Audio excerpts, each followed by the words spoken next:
আল্লাহ তাআলা কুরআন মাজিদে বলেন, আমি মানুষকে কষ্ট সহিষ্ণু করে সৃষ্টি করেছি। যে ব্যক্তি যত কর্ম করে তার জীবন তত ভালো চলে, আর যে যত অলস তার জীবন তত কষ্টের। পরিশ্রমে ধন আনে, পুণ্যে আনে সুখ। অলসতা দারিদ্র আনে, পাপে আনে দুঃখ। এগুলো কিন্তু এমনি নয়, যারা লিখেছে বুঝে শুনে। কিছু কিছু লোককে দেখবে সারাদিন শুধুমাত্র বইয়া শুয়ে থাকে। এই জাতীয় অলস লোকেরা বিপদে পড়লে তখন এবার দেখা যায় মানুষের কাছে টাকা হাওলাত করার জন্য দৌড়াদৌড়ি করে। ওর পকেটে টাকা নেই, কাম করে না। লাকাদ খালাকনাল ইনসানা ফি কাবাদ। আল্লাহ বলে মানুষকে আমি কষ্ট সহিষ্ণু করে বানাইছি। এবার নাহাল নামক সূরা, মৌমাছি নামক প্রাণী, তার পরিশ্রমের দিকে তাকাও। সে কত পরিশ্রম করে, কিন্তু তার চরিত্রের উত্তম দিক হলো এটা সে নিজের জন্য করে না, সে তার মৌসাকে মধু জমায় আল্লাহর শ্রেষ্ঠ মাখলুক মানুষের উপকারের জন্য। পরোপকার শ্রেষ্ঠ ইবাদত। মৌমাছির মাঝে আমাদের জন্য অনেক শিক্ষণীয় আছে। একজন কবি লিখেছেন, বিশ্বজোড়া পাঠশালা মোর, সবার আমি ছাত্র, নতুন করে কত কিছু শিখছি দিবারাত্র। আরে প্রিয় ভাই আমার, ওফিল আরদি আয়াতুল লিল মুকিনিন। কোরআনে আল্লাহ বলে তামাম দুনিয়ার প্রতিটি সৃষ্টিতে মুমিনদের জন্য, বিশ্বাসীদের জন্য, মুকিনদের জন্য আমি আমার নিদর্শন রেখে দিয়েছি। প্রতিটা মাখলুক থেকে তুমি শিখতে পাবে। যেহেতু মৌমাছির নামে সূরা, গবেষণা করলে দেখবেন এখানে অনেক শিক্ষণীয় আছে। আর কোরআন হচ্ছে গবেষণার কিতাব। আফালা ইয়াতাদাব্বারুনাল কুরআন আম আলা কুলুবিন আকফালুহা। আল্লাহ তাআলা বলেন, তারা কোরআন নিয়ে কেন গবেষণা করে না? তাদের অন্তরে কেউ তালা লাগাইছে নাকি? কোরআন গবেষণার কিতাব। একটা সময় কোরআন নিয়ে খুব গবেষণা হতো। এই জন্যই তো কোরআনের মাঝে বিজ্ঞান আছে। চিকিৎসা বিজ্ঞানের জনক মুসলমান, জিওমেট্রির জনক মুসলমান, এলজাবরা, আল বিরুনি, আল কিন্দি, আল খাওয়ারিজিমি। এই যে আজকে বিশাল বিশাল স্ট্রাকচারাল ডিজাইন আঁকে, শততলা বিল্ডিং তৈরি হয়, যে বীজগণিতের অঙ্ক, যে সূত্র মিলাইয়া কেমনে কত রড লাগবে, কত সুতা রড লাগবে, কত দূরত্ব লাগবে, কেমনে বিল্ডিংটা টিকে থাকবে, হাই রাইজ বিল্ডিং হবে, বিশাল বিশাল ব্রিজ হবে, কালভার্ট হবে, সমুদ্রের ভিতরে ব্রিজ তৈরি হবে, যে হিসাব মিলায় এই বিজ্ঞান, যেটা ঠিক আপনার হিসাব বিজ্ঞান, এগুলোর জনক ছিল মুসলমান। ইবনে সিনা, আল বিরুনি, আল কিন্দি, আল খাওয়ারিজিমি। এভাবে ইসলামে গবেষণা, কোরআনে গবেষণা ছিল। কিন্তু দুর্ভাগ্য, এখন মুসলমানরা কোরআন নিয়ে গবেষণা করে না। আর যখন মুসলমানরা কোরআন নিয়ে গবেষণা করেছে, কোরআনের আলোকে নিজেরা চলেছে, দেশ চালাইছে, তখন মুসলমান ছিল যেখানে, বিজয় তাদের পায়ে চুমু দিয়েছে সেখানে। অর্ধ পৃথিবী মুসলমানের হাতে ছিল। স্পেন আমাদের হাতে ছিল, রোম সাম্রাজ্য আমাদের হাতে ছিল, পারস্য সাম্রাজ্য মুসলমানদের হাতে ছিল। এই ভারত উপমহাদেশ শত শত বছর মুসলমানরাই শাসন করেছে। এই যে তাজমহল কার নামে? মমতাজ নামে একজন মহিলা, তার স্বামীর নাম সম্রাট শাহজাহান। অমুসলিম না মুসলিম? বাদশাহ আকবরের নাম শুনেছেন? আওরঙ্গজেব আলমগীরের নাম শুনেছেন? এগুলো ভারত উপমহাদেশ শাসন করেছে, পুরা ভারত উপমহাদেশ শত শত বছর আমরা চালাইছি। এখন আমরা কোরআন ছেড়েছি। এখন মুসলমানের সন্তান কোরআন পড়েও না, বিশুদ্ধই জানে না। এখানে আপনারা অনেকে আছেন কোরআন শরীফ পড়তে পারেন না, আবার পারেন লড়র বড়র, আগামাতা নাই, হা হা বোঝেন না, আইন হামজা বোঝেন না, উচ্চারণ বোঝেন না, সেপাত বোঝেন না, মাখরাজ বোঝেন না, বিশুদ্ধ তেলাওয়াত পারেন না। আবার যারা বিশুদ্ধ তেলাওয়াত পারে, হাজার হাজার হাফেজ আছে এই দেশে, তারা বিশুদ্ধ তেলাওয়াতের ক্ষেত্রে আনপেরালাল। তারা পৃথিবীর বিভিন্ন দেশে গিয়ে কোরআন তেলাওয়াত করে ফার্স্ট হয়, সেকেন্ড হয়। কিন্তু হতভাগার দল, দুর্ভাগ্য জাতির, হাজার হাজার হাফেজ কোরআনের অর্থই জানে না। অথচ কি চমৎকার তেলাওয়াত। জিজ্ঞাসা করুন, সূরা বাকারার পুরাটা অর্থ বলতে পারবেন? কয় যে পড়ি নাই। তাহলে মুসলমান তুমি কি করলা? আল্লাহ যে কোরআন দিল তুমি পড়াও দেখলা না। আবার আমরা যারা পড়েছি আলহামদুলিল্লাহ, আমি তো পড়েছি, হুজুররা পড়েছে, শুধুমাত্র অর্থ তো নয়, অনেকগুলো তাফসির আল্লাহ পড়ার সুযোগ আল্লাহ তাআলা আলহামদুলিল্লাহ আলহামদুলিল্লাহ আল্লাহ তাআলা দিয়েছেন। কিন্তু যখন হাফেজ সামনে দাঁড়িয়ে রমাদানে কোরআন তেলাওয়াত করে আমরা পিছন থেকে অর্থ বুঝি যে কি পড়তেছে। হাফেজ বলল আয-যানিয়াতু ওয়াজ-যানি ফাজলিদু কুল্লা ওয়াহিদিম মিনহুমা মিআতা জালদা فلا تأخذكم بهما رأفة في دين الله। আমি কিন্তু অর্থ বুঝলাম, হুজুরের অর্থ বুঝলো, কিন্তু বুঝে কি লাভ? এখানে যা পড়লো 54 বছরে তা একদিনও তো মানলাম না। এ আয়াতে আল্লাহ বলছে জেনাকারিনী নারী, জেনাকারী পুরুষ, তাদেরকে 100 করে বেত লাগাও, এবং এই বেত দেওয়ার সময় তাদের ব্যাপারে তোমাদের অন্তরে কোনো ভালোবাসা যেন তৈরি না হয়। তুমি 100 জায়গায় 90 দিয়া ছাইরা দিবা, বাকি 10টা মাফ করবা, এই অধিকার আমি আল্লাহ তোমাকে দেই নাই। 100 মানি 100, দুটাও কম দিতে পারবা না। এই হলো আল্লাহর ডিজাইন, শব্দের ডিজাইন। কিন্তু 100 আর 90, 50 আর 60 আমরা তো এক বেত কোনোদিন দেই না। তো কোরআন পড়লাম, কোরআন বুঝলাম, কিন্তু কোরআন মানলাম না। কোরআন তো তেলাওয়াতের কিতাব নয়, কোরআন তো মানার কিতাব। এই জাতি কোরআন কি করলো, কোরআনের সাথে কি ব্যবহার করলো, যার কারণেই তো আমাদের দেশে শান্তি নেই। অথচ ইসলাম শব্দের অর্থই তো শান্তি, ইসলাম অর্থই তো নিরাপত্তা, ইসলাম অর্থই তো হচ্ছে আত্মসমর্পণ। এখন আমার দেশে নিরাপত্তা কোথায়, শান্তি কোথায়? ওসমান হাদি, শরীফ ওসমান হাদি কয়েকদিন আগে তাকে দিবালোকে রাজধানী ঢাকাতে গুলি করে মেরে ফেললো। নিরাপত্তা আছে মানুষের? যে ছেলেটির মৃত্যুতে পুরা বাংলাদেশ কেঁপে উঠেছিল, রাষ্ট্রের পতাকা অর্ধনমিত হয়েছে, যার মৃত্যুতে রাষ্ট্রীয় শোক ঘোষণা হয়েছে, যার জানাজায় লাখ লাখ মানুষ হাজির হয়েছে, প্রধান উপদেষ্টা সহ সেখানে উপস্থিত হয়েছে। দুর্ভাগ্য হলো তার আসামি, তার খুনিকে এখনো গ্রেপ্তার করা হলো না বা যায়নি। কদিন আগে আপনারা দেখেছেন যে ঢাকার মিরপুরে এক বাসাতে একটা কাজের মেয়ে, মা মেয়ে দুজনকে খুন করছে। শুনেছেন? যারা শুনছেন আওয়াজ করেন, শুনেছেন? তাহলে অনেকে শুনেছেন, আওয়াজটা একটু বড়ই হয়েছে। এখন তো সোশ্যাল মিডিয়ার যুগ।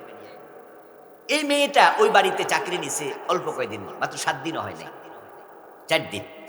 তাহলে 4 দিন হলো, দেখেন 4 দিনে সে মেয়েটা খুন করছে, মেয়েকে এবং তার মাকে। এবং সে যখন ঢুকেছে সিসি ক্যামেরায় দেখা গেছে মেয়েটা বোরকা পরে ঢুকেছে, নেকাব পরা। যখন বের হয়েছে তখন ওই যে মেয়েটাকে খুন করছে স্কুলে পড়ুয়া, তার ড্রেস পরেছে, আবার তার মুখে মাস্ক পরা। তাই তাকে চীনা হুঙ্কার দিত, তারা ভয়ে শুপসে যেত। কারণ আমরা তেল না দিলে 6 মাস পরে তাদের কোনো বিমান আকাশে উড়বে না, তেল খুঁজে পাবে না।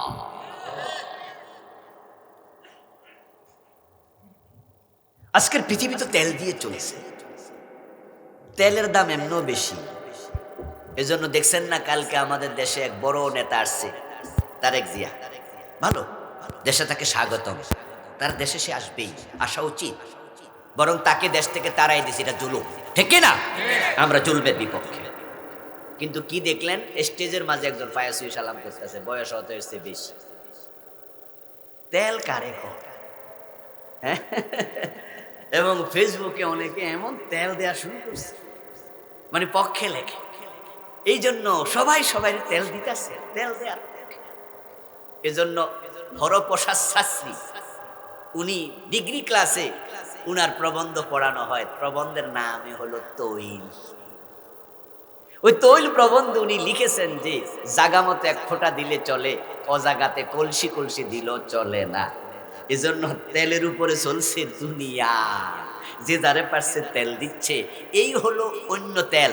আর বাস্তব তেল যেটা পৃথিবীর পরিচালিকা শক্তি, এই যে বিদ্যুৎ, আমরা তো পানি বিদ্যুৎ উৎপাদন করি, এখন কয়লা বিদ্যুৎ আছে, তেলের বিদ্যুৎ আছে। সৌদি আরবে কখনো 1 সেকেন্ডের জন্য বিদ্যুৎ যায় না, তারা তেল দিয়ে বিদ্যুৎ বানায়।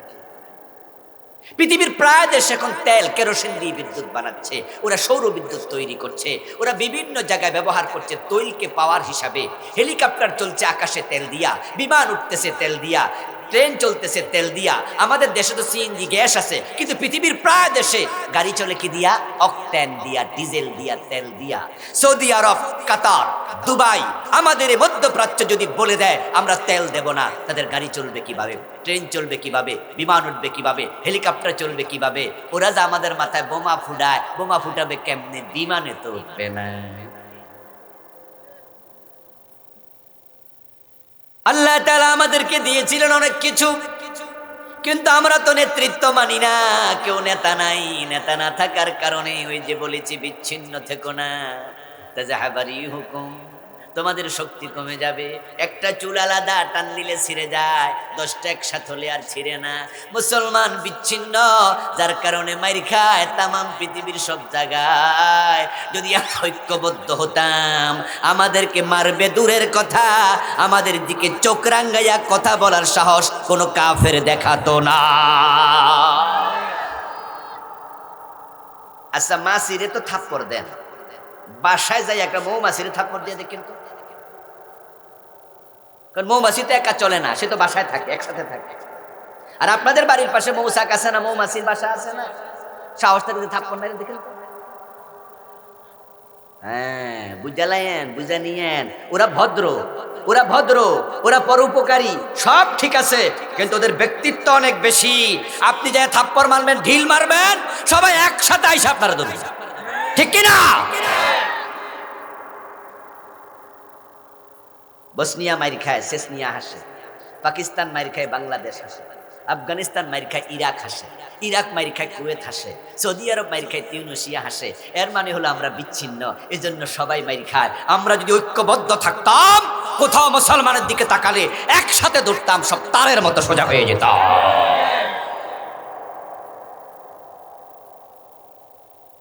ফ্রন্টফক্স তার গবেষণার একটা কথা লিখেছে মৌমাছি নিয়ে, চমৎকার তথ্য। সেটা হলো একটা মৌমাছির মুখে হুল থাকে মাত্র একটা। মানে হুল বোঝেন তো, ওই যেটা দিলে ফুলে যায় আর কি, যেটা কামড় মারে আর কি। কামড় তো দেয় না, ইনজেকশন, হুজুর কইছে সুন্দর, ইনজেকশন, হুল। প্রতিটা মৌমাছির মুখে আল্লাহ সৃষ্টিগতভাবে হুল দিয়েছে মাত্র কয়টা? এবং ওই ফ্রন্টফক্স লিখেছেন যে যদি কোনো মৌমাছি কাউকে হুল বিদ্ধ করে, ওই মৌমাছি আর বাঁচে না, অল্প সময়ের ব্যবধানে সে নিজে মরে যায়। আরে কি আশ্চর্য কথা! কিন্তু তার ব্যক্তিত্ব এত বেশি, তাকে কেউ মারতে যাবে, ধরতে যাবে, সে জানে যে এটা দিলে সে মরে যাবে, সে মরতে রাজি হবে, কিন্তু মায়ের খাইতে রাজি হবে না। চরিত্র দেখছেন? আমরা তো মাঝে মাঝে বলি যে আমরা সবাই মরতে রাজি, শহীদ শহীদ শহীদ চাই, বলি না, শাহাদাত চাই, কি মরলে শহীদ বাঁচলে গাজী। আমরা সবাই মরতে রাজি, লড়তে রাজি। আসলে তো এগুলো মৌমাছির চরিত্র। যে আমার ভাইকে তুমি কেন মারবা, আমার বোনকে কেন মারবা, আমার স্ত্রীর দিকে তাকাইছো না, আমি বেঁচে থাকতে আমার স্ত্রীর ইজ্জত নষ্ট করতে দেব না, আমি প্রয়োজন মরে যাব, ঠিক কিনা? বাহ, কি চমৎকার, কি চমৎকার। আরেকটা তথ্য তিনি দিলেন, যদি কোনো মৌমাছি কখনো ময়লায় বসে, তাহলে ধরে নিতে হবে এটা পথ হারা হয়েছে, সে বুঝতে ভুল করছে, চিনতে ভুল করছে, পথ ভুলেছে। পথ কি মাঝে মাঝে আমরা ভুলি না? আমরাও তো মানুষ হওয়ার পরেও আমাদের এত বিচক্ষণতা, এত জ্ঞান, তারপর আমরাও তো রাস্তা ভুলে যাই। যদি কোনো ময়লায় কোনো মৌমাছিকে দেখা যায়, তখন বুঝে নিও সে পথ ভুলেছে। কিন্তু মজার তথ্যটা এটা নয়, মজার তথ্য হলো পথ ভুলে যদি কোনো মৌমাছি কোনো ময়লায় বসে, তখন ওই বাসাতে আর সে ফিরে যেতে পারে না। তার দেহ থেকে যে দুর্গন্ধ ময়লায় গেছে, তাই তার সহতীর্থরা, সহপাঠীরা ওই মৌসাকে তারে আর জায়গা দেয় না, বরং সবাই মিলে তাকে হত্যা করে। যে তুই ময়লায় বলি কেন? আচ্ছা, এবার বলুন তো, আমাদের সমাজে যারা সুদ খায়, আমরা সবাই মিলে যদি কইতাম তার মাইয়া বিয়া করাবো না, যে সমাজে ঘুষখোর অফিসার আমরা যদি বলতাম তারে আর মেম্বার বানাবো না। যে বেটা অন্যায়কারী আমরা যারা ভালোবাসি যদি আমরা মৌমাছির মতো বলতাম, মৌমাছি তো মাইরা লায়, আমরা হয়তো মারতাম না কিন্তু সমাজ থেকে বের করে দিতাম, আমাদের দলে আর নিতাম না। ঘুষখোর সুদখোর রে মসজিদের সভাপতি বানাবো না, তাহলে তারা তারের মতো সোজা হয়ে যেত।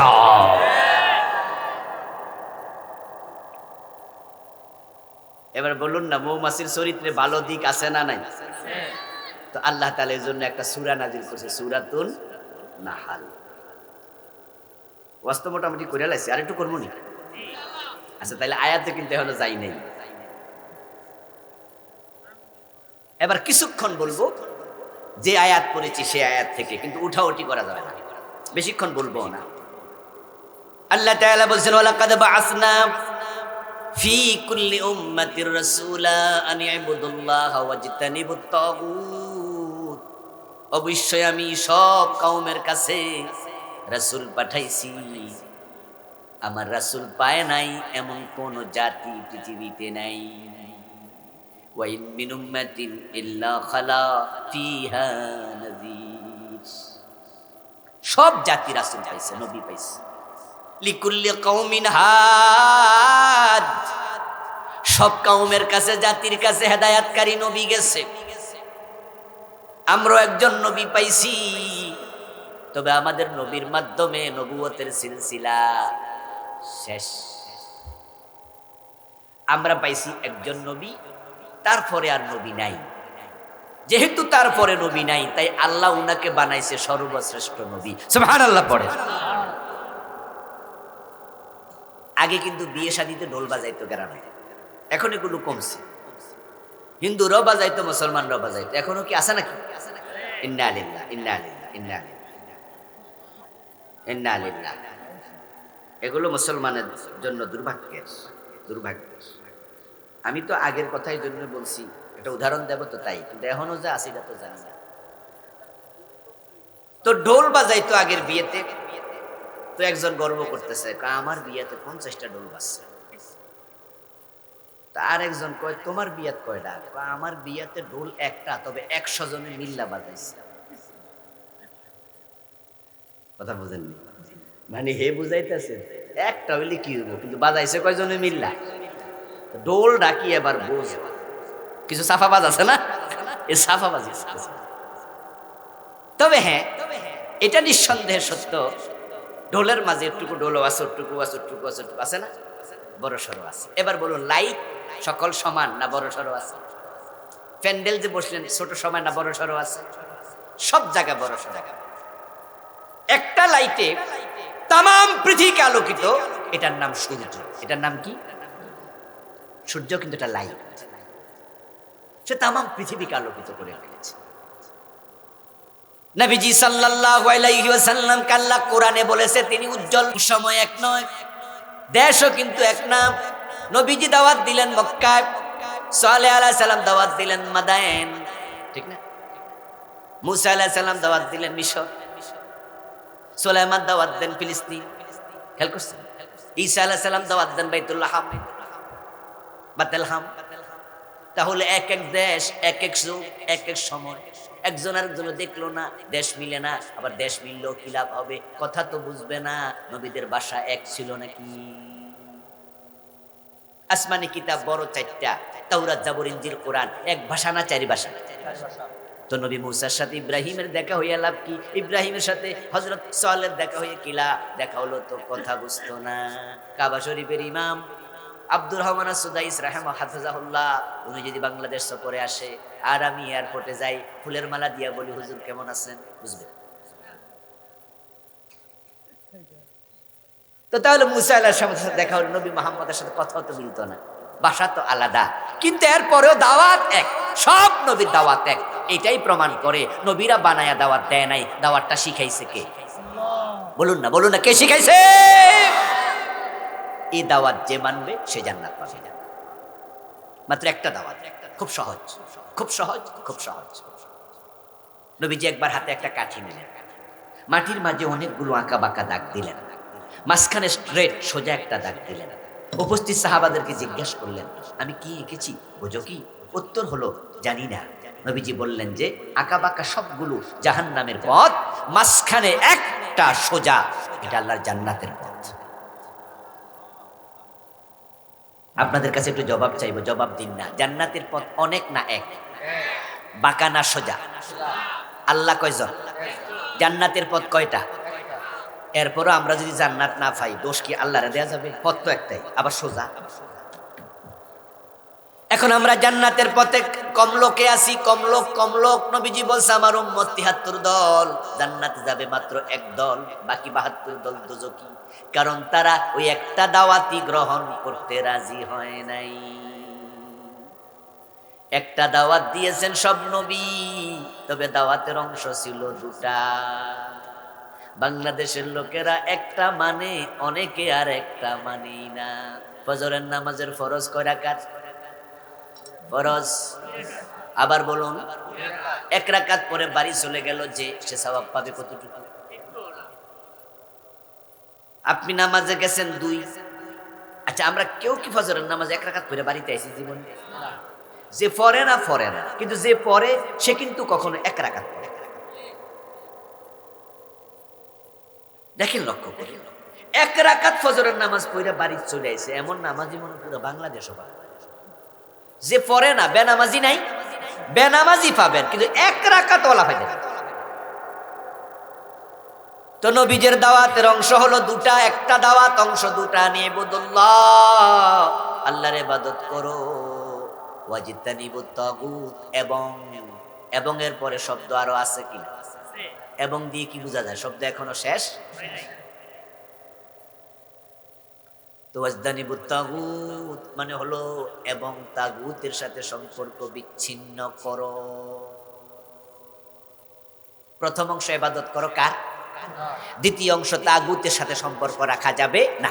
এই দুটা মিলে এক অংশ, দুটা দাওয়াত একটা। এখন তাগুতের সাথে সম্পর্ক যদি কারো থাকে, তাহলে সে ফজরের নামাজের এক রাকাত পড়ছে। আর যে এক রাকাত পড়ে, তার এক রাকাতে সওয়াব আছে না বাতিল? এই জন্য যারা তাগুতের সাথে সম্পর্ক রাখে তাদের ঈমান বাতিল। কথা সোজা, কথা সোজা। আপনি কিছু নেবেন, কিছু নেবেন না, কিছু মানবেন, কিছু মানবেন না। ইসলাম আপনাকে অধিকারটা দেয় নাই। এই জন্য ইসলাম শব্দের আর একটা আত্মসমর্পণ। আত্ম মানে নিজ, সমর্পণ মানে সঁপে দেয়। আত্মসমর্পণ মানে হলো নিজের বলতে আর কিছু থাকবে না, সবটা আল্লাহর কাছে সঁপে দিতে।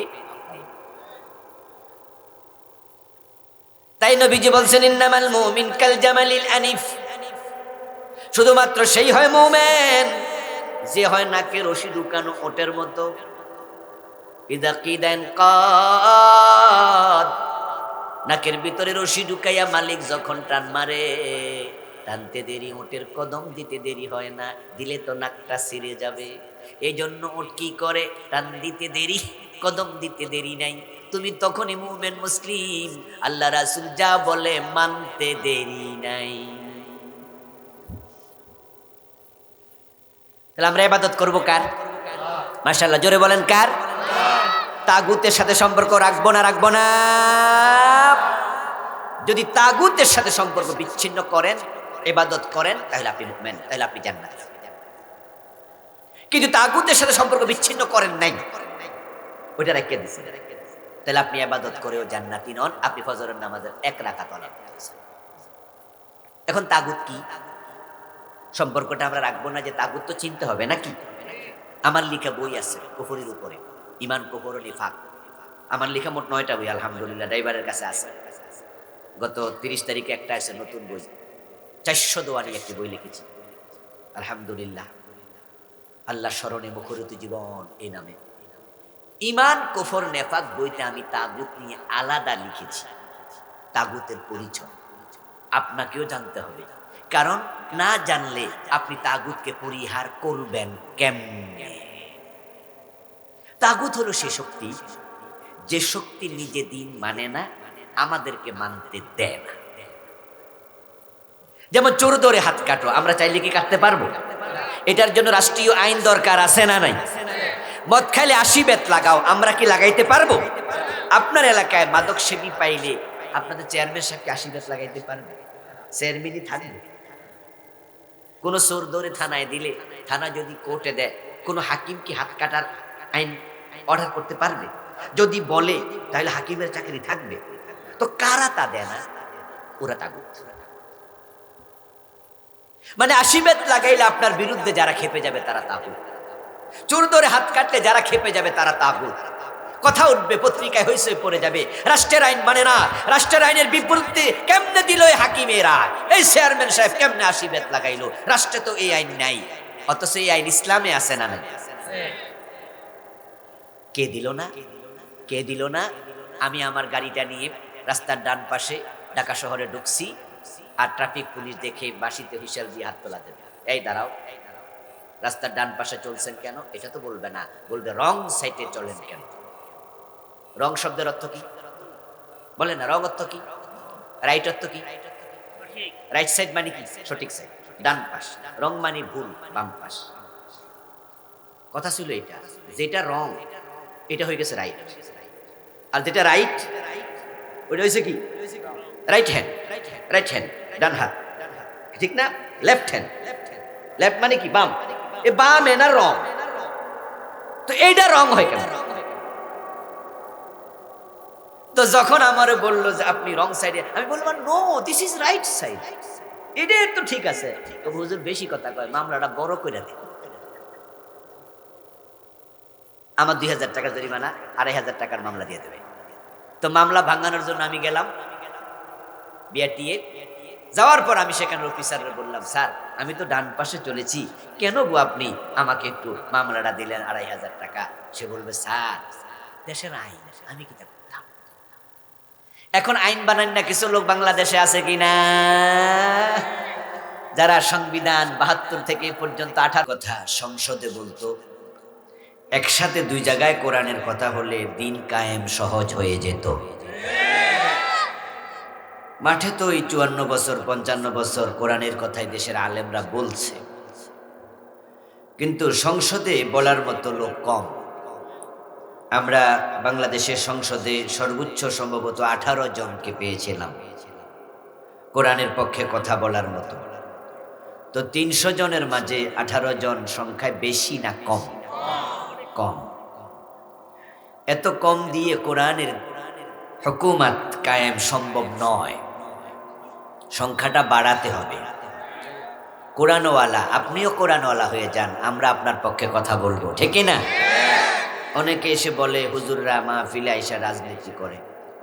তা আমি বলি, দোস্ত আমরা তো পেটের নীতি করি না, আমরা তো কোরআনের নীতি, কোরআনের যে রাজনীতি আছে সেই রাজনীতি আলেমরা না বললে বলবে কে, ঠিক না?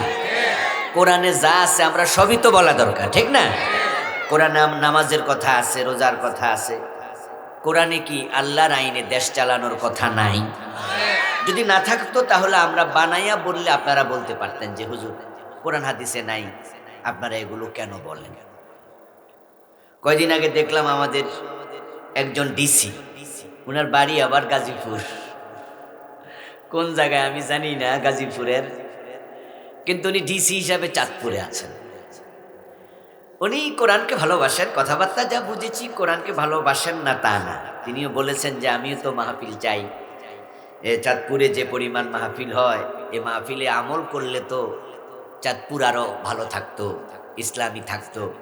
মানুষ তো মাহফিলে যায়, ওয়াজ শোনে, কিন্তু আমল করে না।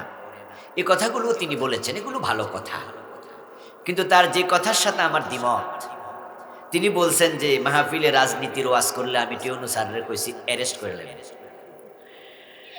মানে এটা হয়তো ইসলামের ব্যাপারে তাদের কনসেপশন কম, বুঝ কম, এলেম কম, জেনারেল শিক্ষায় শিক্ষিত। উনার দোষ না, দোষ হচ্ছে উনার সিলেবাসের।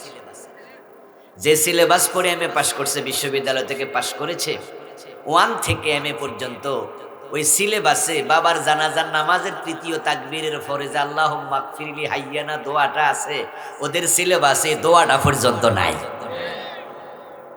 এমন সিলেবাস বানাইছে 1 থেকে মাস্টার্স, নামাজের আরকান আকাম 13 ফরজও এই সিলেবাসে নাই।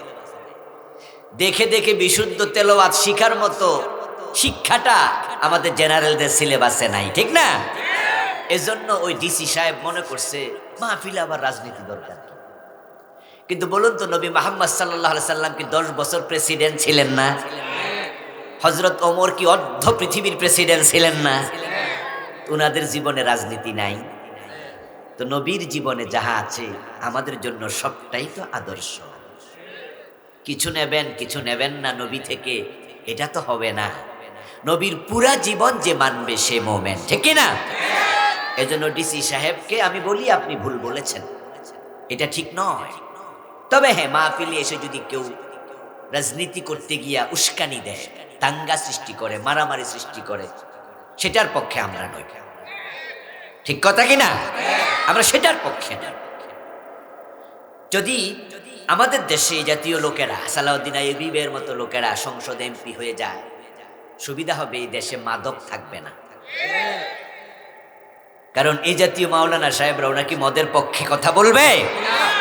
151 জন যদি মদের বিরুদ্ধে একটা বার সংসদে না বলে, একবার না বললে বাংলাদেশে মদ বন্ধ হয়ে যাবে। মাদক মুক্ত বাংলাদেশ আপনারা চান কি না? চুরি, ডাকাতি, রাহাজানি এবং দুর্নীতি মুক্ত বাংলাদেশ আমাদের প্রত্যাশা, ঠিক কি না? আর সেটা চাইলে কোরআনের পক্ষে থাকবেন, যার কাছে কোরআন আছে। তা আমাদের বন্ধুদের কথা শুনে মাঝে মাঝে আমাদেরও কষ্ট লাগে, কারণ তারা তো আমাদেরই ভাই। এখন আমি ওয়াজ করলেই সালাউদ্দিন আইয়ুবীর পক্ষে চলে যায়। এখন কোরআনে যদি এমন কিছু আয়াত পাইতাম যেটা ওদের পক্ষে যায়, তাহলে তো আমি ওই আয়াত দিয়ে ওয়াজ করলে ওনারাও খুশি হইতো, মনে মনে কইতো, যাক হুজুরে দুই পক্ষে কইছে, ঠিক না? যে একদিন অমুক জায়গায় ওয়াজ করছে, সালাউদ্দিন আইয়ুবী ভাইয়ের পক্ষে গেছে, আরেক দিনের ওয়াজ আমার পক্ষে গেছে, তাহলে মোটামুটি কইতে হুজুরটা বালা। কিন্তু ঝামেলা হইলো উনাদের পক্ষে তো কোরআন শরীফে কোনো আয়াতে পাই না, যেটাই কই উনাদের পক্ষে চলে যায়। দোষ কি আমার? আসলে আমি সালাউদ্দিন আইয়ুবী ভাইয়ের পক্ষের লোক নই। আমি উনার পক্ষে না, উনার পক্ষেও না, উনার পক্ষেও না, আপনাদের পক্ষেও না। আমি আল্লাহর কোরআনের পক্ষের লোক। আমার বাবা যদি কোরআনের বিপক্ষে হয়, আমি আমার বাবার পক্ষের লোক না। আবার কোরআনের পক্ষে যদি আমার অপরিচিত কেউ থাকে, তার বাড়ি আফ্রিকার জঙ্গলে হয়, আমি কোরআনওয়ালা হওয়ার কারণে তার পক্ষে মাথা তুলে দাঁড়িয়ে যাব। আমি কি কথাটা বুঝাইতে পারছি?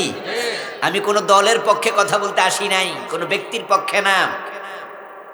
হ্যাঁ, আমাকে কোনো রাজনৈতিক দলের মিটিংয়ে আপনি দেখতে পারেন, আমাকে কোনো রাজনৈতিক দলের কর্মী মনে করতে পারেন, কিন্তু আমার দল যদি কখনো ক্ষমতা যাইয়া কোরআনের বিপক্ষে যায়, আল্লাহর কসম সে দলের বিপক্ষে আমি কথা বলবো। ওই দলকেও ছাড় দেব না। হাসরের ময়দানে তো আল্লাহ কি জিগাইব, কে কি কোন দল করো, হাত তোলা দাও? জি না। আল্লাহ বলবে, ফাদখুলি ফি ইবাদি ওয়াদখুলি জান্নাতি। সুবহানাল্লাহ পড়েন। আল্লাহ হাসরের দিন বলবে, আমার গোলাম কে কে আছো, হাত তোলো, আমার গোলামের কাতারে ঢোকো। আমি চাই আল্লাহর গোলামের কাতারে ঢুকতে। আল্লামা সাইদি রহমতুল্লাহ আলাই হুজুরের জেলখানায় আমি দেখা করতে গিয়েছিলাম।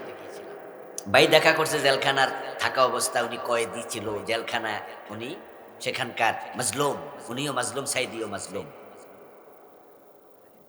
তো পুলিশ আমারে 3 বার ধরছে, কিন্তু একবারও জেলে দেয় নাই।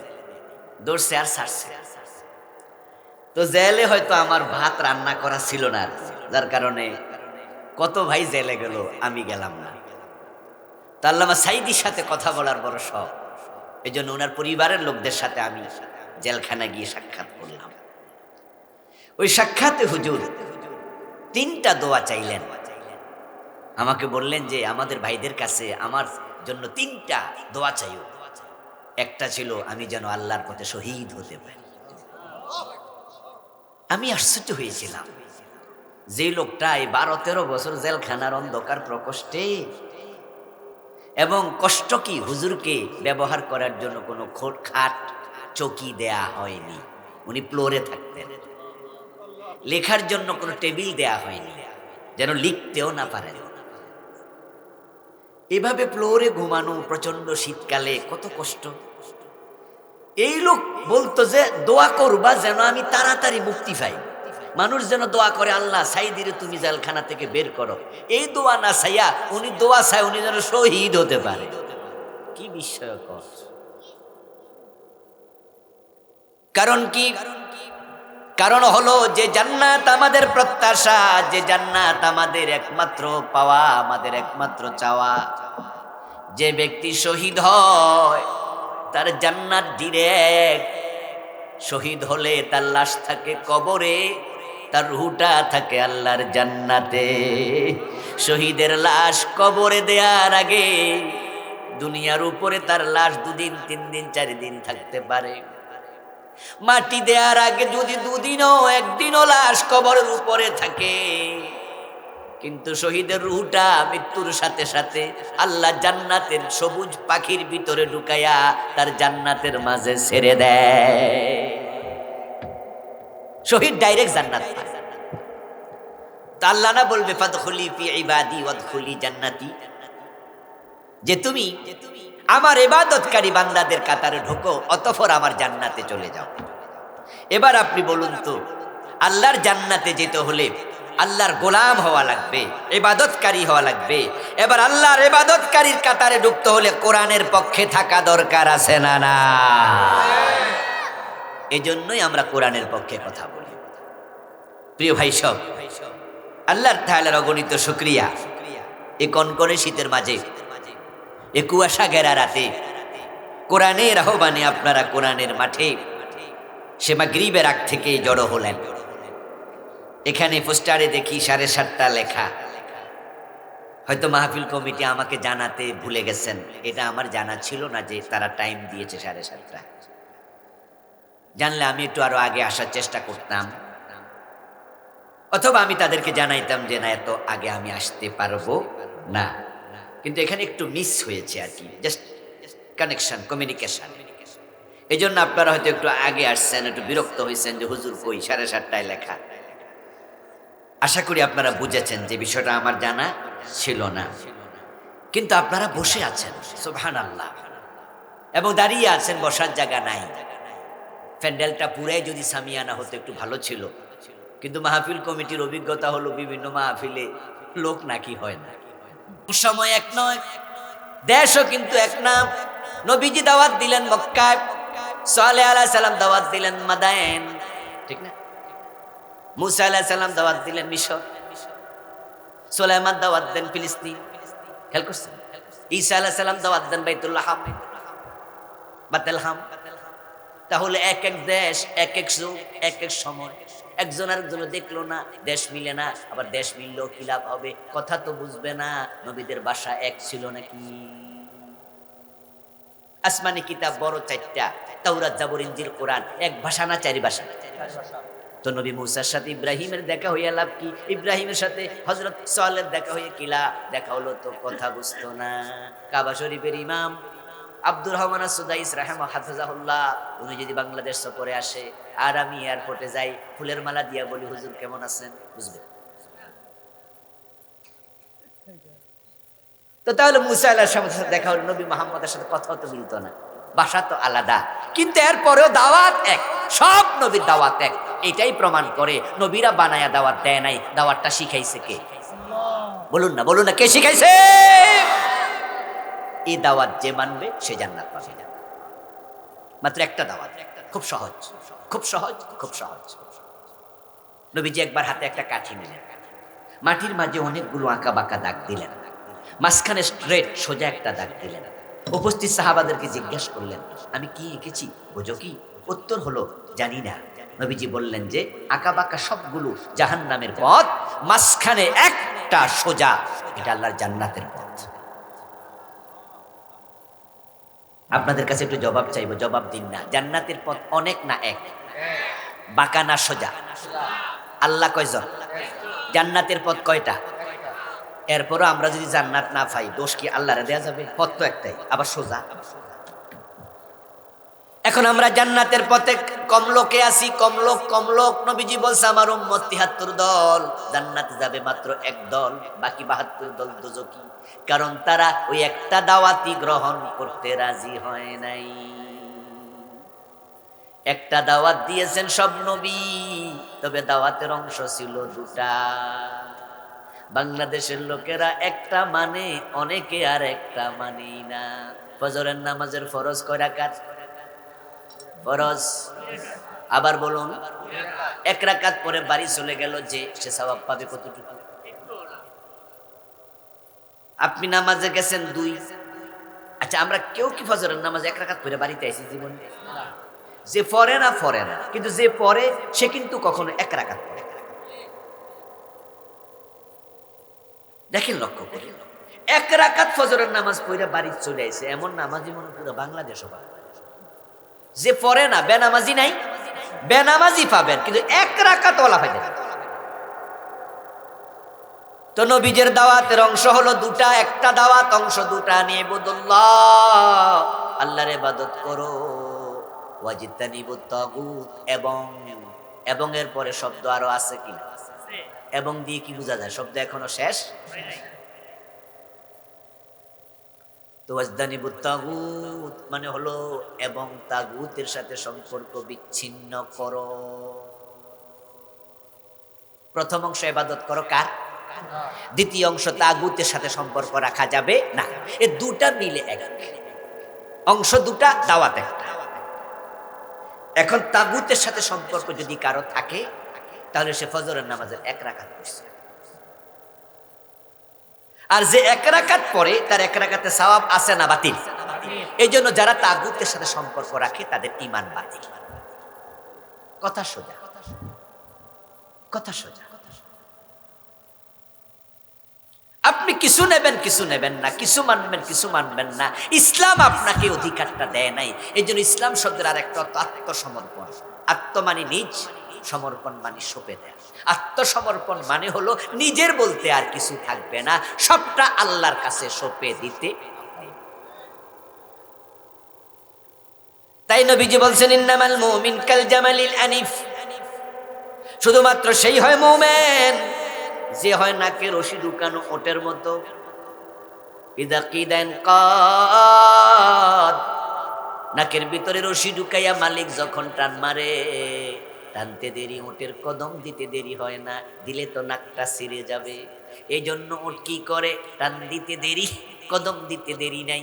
তুমি তখনই মুমিন মুসলিম, আল্লাহ রাসূল যা বলে মানতে দেরি নাই। তাহলে আমরা ইবাদত করব কার? মাশাআল্লাহ, জোরে বলেন কার? তাগুতের সাথে সম্পর্ক রাখবো না, রাখবো না? যদি তাগুতের সাথে সম্পর্ক বিচ্ছিন্ন করেন, ইবাদত করেন, তাহলে আপনি মুমিন, তাহলে আপনি জান্নাত। কিন্তু তাগুতের সাথে সম্পর্ক বিচ্ছিন্ন করেন নাই, ওইটা রেখে দিয়েছেন, তাহলে আপনি ইবাদত করেও জান্নাতি নন। আপনি ফজরের নামাজের এক রাকাত ওয়ালা করেছেন। এখন তাগুত কি? সম্পর্কটা আমরা রাখবো না, যে তাগুত তো চিনতে হবে নাকি? আমার লেখা বই আছে কুফরের উপরে, ঈমান, কুফর, নিফাক। আমার লেখা মোট 9টা বই, আলহামদুলিল্লাহ, ড্রাইভারের কাছে আছে। গত 30 তারিখে একটা আছে নতুন বই, 400 দোয়ানি একটি বই লিখেছি, আলহামদুলিল্লাহ। আল্লাহ স্মরণে মুখরিত জীবন এই নামে। ঈমান, কুফর, নিফাক বইতে আমি তাগুত নিয়ে আলাদা লিখেছি। তাগুতের পরিচয় আপনাকেও জানতে হবে, কারণ না জানলে আপনি তাগুতকে পরিহার করবেন কেমনে? তাগুত হলো সে শক্তি, যে শক্তি নিজে দিন মানে না, আমাদেরকে মানতে দেয় না। যেমন চোর ধরে হাত কাটো, আমরা চাইলে কি কাটতে পারবো? এটার জন্য রাষ্ট্রীয় আইন দরকার আছে না নাই? মদ খাইলে 80 বেত লাগাও, আমরা কি লাগাইতে পারবো? আপনার এলাকায় মাদক সেবী পাইলে আপনাদের চেয়ারম্যান সাহেবকে 80 বেত লাগাইতে পারবে? চেয়ারম্যানই থাকবে। কোন চোর ধরে থানায় দিলে, থানা যদি কোর্টে দেয়, কোন হাকিম কি হাত কাটার আইন অর্ডার করতে পারবে? যদি বলে, তাহলে হাকিমের চাকরি থাকবে? তো কারা তা দেয় না? ওরা তাগুত। মানে 80 বেত লাগাইলে আপনার বিরুদ্ধে যারা খেপে যাবে তারা তাগুত। চোর ধরে হাত কাটলে যারা খেপে যাবে তারা তাগুত। কথা উঠবে, পত্রিকায় হইচই পড়ে যাবে, রাষ্ট্রের আইন মানে না, রাষ্ট্রের আইনের বিপরীতে কেমনে দিল এই হাকিমেরা, এই চেয়ারম্যান সাহেব কেমনে 80 বেত লাগাইলো? রাষ্ট্রে তো এই আইন নাই, অথচ এই আইন ইসলামে আছে না নাই? কে দিল না? কে দিল না? আমি আমার গাড়িটা নিয়ে রাস্তার ডান পাশে ঢাকা শহরে ঢুকছি, আর ট্রাফিক পুলিশ দেখে বাঁশিতে হুইসেল দিয়ে হাত তোলা দেবে, এই দাঁড়াও, রাস্তার ডান পাশে চলছেন কেন, এটা তো বলবে না, বলবে রং সাইডে চলেন কেন। রং শব্দের অর্থ কি বলে না? রং অর্থ কি? রাইট অর্থ কি? রাইট সাইড মানে কি? সঠিক সাইড, ডান পাশ। রং মানে ভুল, বাম পাশ। কথা ছিল এটা, যেটা রং এটা হয়ে গেছে রাইট, আর যেটা রাইট ওইটা হয়েছে কি? Right hand. রাইট হ্যান্ড ডান হাত, ঠিক না? লেফট হ্যান্ড, লেফট মানে কি? বাম। এ বাম এ না রং, তো এইটা রং হয় কেন? তো যখন আমারে বললো যে আপনি রং সাইডে, আমি বললাম no, this is right side, এটা তো ঠিক আছে। তো হুজুর বেশি কথা কয়, মামলাটা বড় করে দেয়। আমার 2000 টাকা জরিমানা, 2500 টাকার মামলা দিয়ে দেবে। তো মামলা ভাঙানোর জন্য আমি গেলাম বিআরটিএ। যাওয়ার পর আমি সেখানে অফিসারকে বললাম, স্যার আমি তো ডান পাশে চলেছি, কেন গো আপনি আমাকে একটু মামলাটা দিলেন 2500 টাকা? সে বলবে, স্যার দেশের আইন, আমি কি তা করতাম? এখন আইন বানান না কিছু লোক বাংলাদেশে আছে কিনা, যারা সংবিধান 72 থেকে পর্যন্ত 18 বার চেঞ্জ করছে। কতবার? যে সংবিধানের দেশ চলে সে সংবিধানে পর্যন্ত 18 বার এমেন্ডমেন্ট হয়েছে, পরিবর্তন হয়েছে, চেঞ্জ হয়েছে। এখন ওরা কি চাইলে ওই সংবিধানে এই ইসলামের আইনগুলো ঢুকাতে পারতো কিনা? তারা ঢুকায় নাই, বরং আমরা ইসলাম মানলে আমরা উল্টা রাজাকার বলে গালি দেয়, ইসলামের কথা বলে জঙ্গিবাদের গন্ধ তালাশ করা হয়। যারা 72-এর সংবিধান লেখলো, লেখার সময় বিসমিল্লাহটা তো লেখে না, জানেননি আপনারা? ডক্টর কামাল হোসেন যখন সংবিধান প্রণয়ন কমিটিতে গেল, তার সদস্য সংখ্যা ছিল 34। উনি ছিলেন চিফ অফ দ্যাম, তাদের লিডার। উনি যখন সংবিধান লেখে তখন বিসমিল্লাহটা পর্যন্ত লেখে নাই। এর মানে কি দাঁড়ালো? যে ওনার কমিটিতে বিসমিল্লাহর পক্ষে একজনও নয়তো পদত্যাগ করতো, ঠিক না? বলতো তো আমি রাত নাই, কিন্তু সবাই ছিল শেষ পর্যন্ত। এটাই প্রমাণ করে বিসমিল্লাহর পক্ষে কেউ নাই। আল্লাহর উপর আস্থা এবং বিশ্বাস 72-এর সংবিধানে নাই। এজন্যই তো কদিন আগে বাদ দিছি, পরে হেফাজতের আন্দোলন। এখন আল্লাহর উপর আস্থা বিশ্বাস সংবিধানে কিন্তু নাই। এই জন্য বিএনপি কদিন আগে বলেছে তাদের বিশাল প্রোগ্রামে, সাংবাদিক সম্মেলনে, যে আমরা যদি পাশ করি আল্লাহর উপর আস্থা এবং বিশ্বাসকে আমরা পুনঃস্থাপন করব। খেয়াল করেন, তাহলে বোঝা গেল নাই এটা।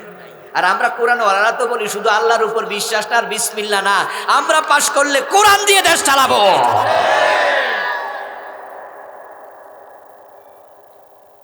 তাহলে 72-এর সংবিধান মানে কি? আল্লাহর উপর আস্থা নাই, বিসমিল্লাহ নাই। এই সংবিধান বানাইছিল একদল লোক। এখনো কিছু লোক চান্স পাইলে কয় আমরা 72-এর সংবিধানে ফিরে যেতে চাই। এর মানে হলো বিসমিল্লাহওয়ালা সংবিধানও তাদের সহ্য হয় না। আচ্ছা, যে বিসমিল্লাহ মজা লাগে না, তারে মোমেন বলার কোন সুযোগ আছে? দোস্ত, তাগুত চেনার জন্য আর বেশি কিছু লাগেনি।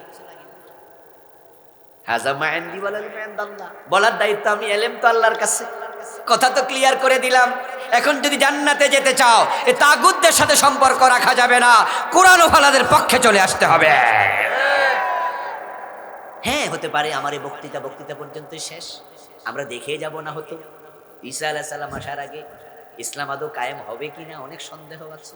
কারণ কায়েম হলেও যে থাকতে পারবেন সেটারও গ্যারান্টি নাই। পাশে তো আছে দাদা বাবুরা, ইন্ডিয়া, ওরা আমাদের আজন্ম শত্রু।